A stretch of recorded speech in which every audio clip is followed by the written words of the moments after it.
Hi guys, so this is a tutorial on how to buy Robux on the website. First step, search natin Belly Robux.com.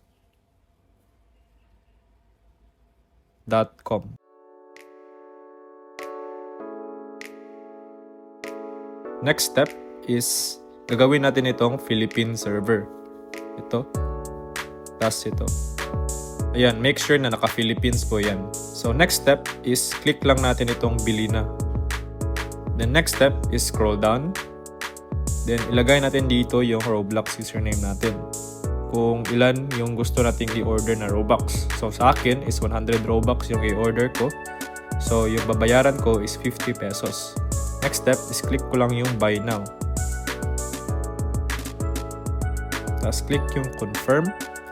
Then dito, gumawa daw tayo ng Game Pass na nagkakahalaga ng 143 Robux. Click natin itong create Game Pass. Next step is ilagay natin yung pangalan ng Game Pass natin. Tapos click lang natin itong create pass. Tapos hanapin nyo yung ginawa ninyong Game Pass. Ito, di ba yun? Play Fun Dummy Test. So click natin yan. Tapos click lang natin itong katabi ng dashboard, yung tatlong linya na ito. Ayan, click nyo yan. Tapos click nyo yung sales. Dito, click nyo yung item for sale.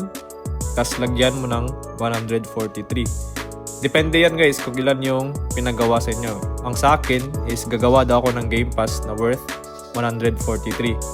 So, yun din ang ginawa ko. Tapos, disable ko lang yung regional pricing. Tapos, click ko lang save changes. Tapos, balik tayo sa website.